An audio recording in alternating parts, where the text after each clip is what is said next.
What's up, everybody? This is Brian back with another deck profile. What do we got for you today? Dark Magicians. You may remember this guy, Scenic Ocean. You may... Scenic Ocean. Yeah. And he's going to show you his Dark Magicians. Now, the Dark Magicians aren't completely done. They're missing one Eternal Soul and an Illusion of Magic. So you'll see what I put in place for them. So you run 3 Dark Magicians. He's the main boss. All of your spells and traps run off of him. You absolutely need him at 3. 2 Illusions. Most people run him at 3. I think he's too cloggy at 3. But when you activate a spell or trap card, you can special summon him from hand, and he's considered a Dark Magician. So if you have Circle on the field, and let's say your opponent attacks, you flip, like, for me, I run Drowning Mirror Force. So after Drowning resolves, you activate his effect, special him, and Circle's effect kicks on to banish a card that your opponent controls. Also, he's a 25 booty. You run 3 Rod. You absolutely need Rod at 3. Rod searches out any of your Dark Magician spell or trap cards, so that's why he's mostly important. You can also, when he's in grave, you can send a spellcaster to grave from the field, and you can add him to your hand. So basically you can loop his effect with Eternal Souls, and you can keep adding spells and traps to your hand while special summoning Dark Magicians from grave. So this is my favorite part of my deck. I run the Windwitch engine. This pretty lady right here special summons herself as long as you control no monsters. And she's basically a 1-card Crystal Wing that can't be destroyed by card effects. So she's absolutely amazing. So she goes into Crystal Wing for extra protection, and she thins out your deck too. So you can special summon her, go into Crystal Wing, and then you can normal summon Rod, and then you can search out your Circle and then activate Circle, and you can just go into a complete absolute nuts play. You run 2 Glassbell. You need her to continue to go into your Crystal Wing play because this pretty lady right here specials her from deck. Also, when she's normal summoned, you can search out your Ice Bell, so it gets your combo pieces if you need them. Snowbell, I run at 1. I was considering running it at 2. So if I decided to put in like Stardust Dragon, she can synchro with your Dark Magicians.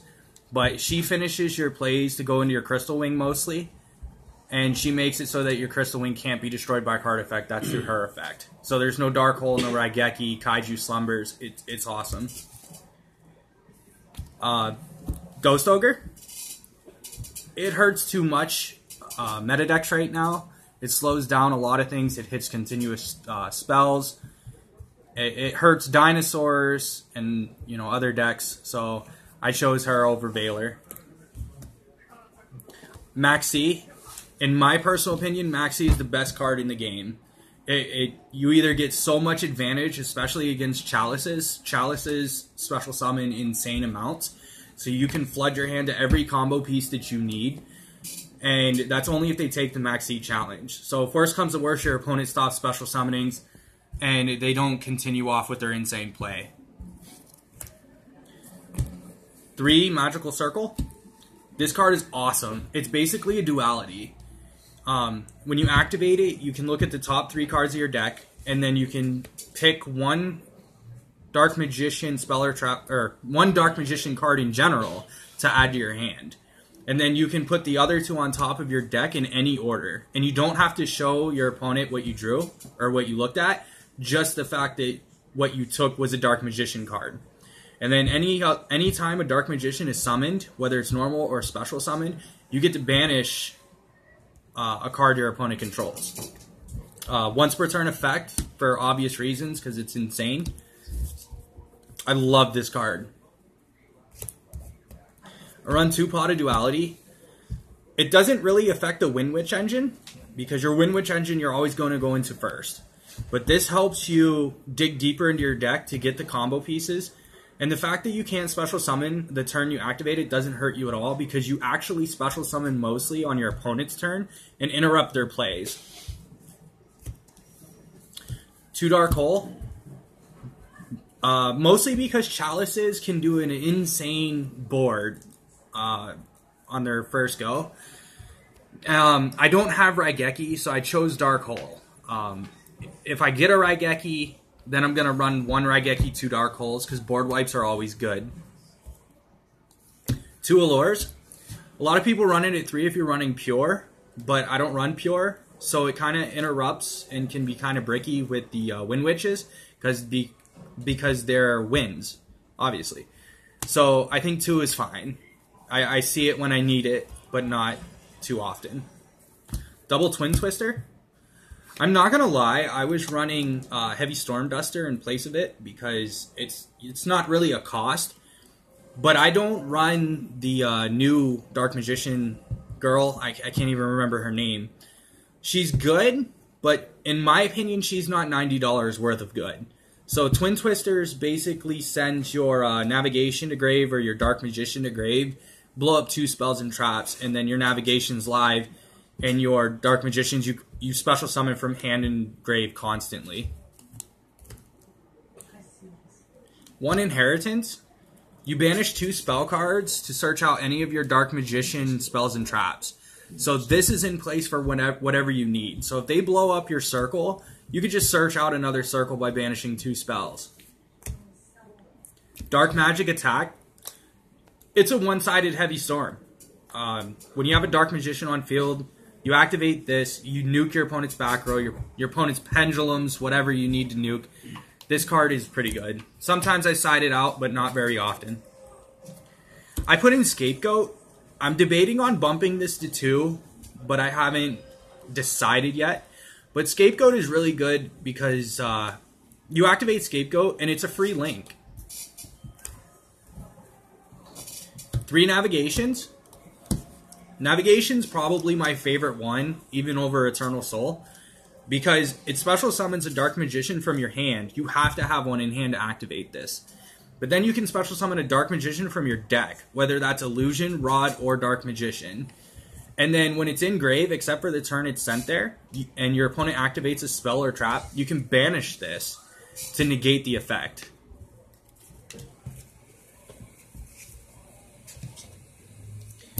I have 2 Eternal Souls. My highest suggestion is you need this at 3. I just don't have it at 3. I haven't found anybody who has one for trade yet. Everybody who has Eternal Souls is running Dark Magician. So I plan on buying a 3rd one.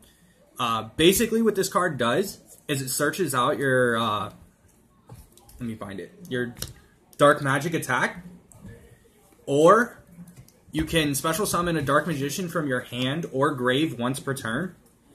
So, I mean, that's really neat in itself, and if that's not good enough, while this is face up on the field, your Dark Magicians are unaffected by all other card effects, whether it's spell traps or monsters.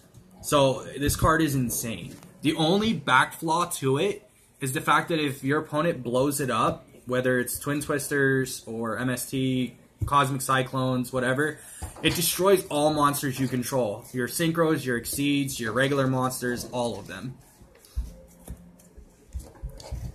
So this is the part that's going to get a little weird, is I run Solemn Warning and 2 Horn of Heavens.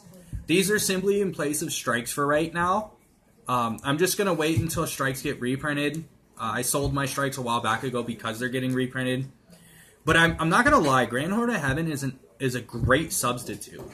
For when you're dueling against something like Zodiac, if you Solemn Strike their Exceed, their plays usually keep continuing through. And then they can still go for the push of the OTK. But Grand Horn of Heaven stops them from that 1-turn OTK. So they can continue with their turn, but it ends the main phase. So if they're in main phase 1, and they go into like Trident, or whatever else, you can Grand Horn it. And then they go to battle phase. Then they have to go to main phase 2 to continue with their turn. So, it's not as good as Strike, but it's definitely good enough to where if you don't have strikes, you can substitute it. And then for my last card, I run 1 Drowning Mirror Force. I like it at 1, but I'm debating on running it at 2 if I pick up another one. But for right now, Drowning's all I need. I chose this over the rest of them because, let's say if you run into a Pendulum, I don't want them to go back to the hand, because then they can just be Pendulum summoned right back out next turn. So you get greedy players who try to push in for OTKs, and then they attack with all 5 of their Pendulums, and then you leave them with nothing, because you put them all back into their deck. So for my extra deck, I have the new Token, just because it's a token. Love tokens. I run 1 Decode Talker. You know, like I said, they're free links. You know, I don't have any of the big links yet. I traded away my big links because I feel like they're going to go down in price as more time progresses and people are figuring out how to use them and whatnot. So I like Decode Talker. He's not bad. Proxy Dragon. He's okay. I haven't really ever went into him yet, but I like him as a just-in-case type of deal. Ebone Illusion. You know, it's a Dark Magician deck, so I run Illusion and High. Illusion special summons a Dark Magician from your deck, which is kind of neat sometimes if you have a Dark Magician still in deck and you just want to activate your circle and banish a card. I run double Big Eye because you can make them. I mean, why not? If you can go into double Big Eye, you should. I mean, it's awesome to always take your opponent's cards. And then, like, things for, like, 6 Sams are getting new support. And you just take their Sheehan. Why? Like, it's fun. I like taking my opponent's monsters. I have 1 Flare. I'm gonna bump this to 2 when I get another one, because this card is awesome to go into early in the game. Because the more your opponent activates effects, I've made this card, and my opponent had to spend 4,000 life points just to get around him. You pay half your life points to get around him. Why wouldn't you? Gaia? Gaia's in there for stall decks. He does piercing, and he's actually pretty boy. He's a sexy boy. Titanic Moth. I'm not gonna lie, I've never went into him. I kind of just have him in here because he's a rank 7, and if I ever need to go into him, I have him. I run Breaksword because there's a lot of times I have dead rods on field that I can't use, and I want Rod and Grave mostly, so that way I can cycling him. So Breaksword's not bad. You know, he pops other cards by targeting your cards to pop. He's a rank 3. So, I like him. Mechaquip Engineer, however you want to pronounce it. I haven't gone into him yet. I actually just put him in, so I haven't given him a chance.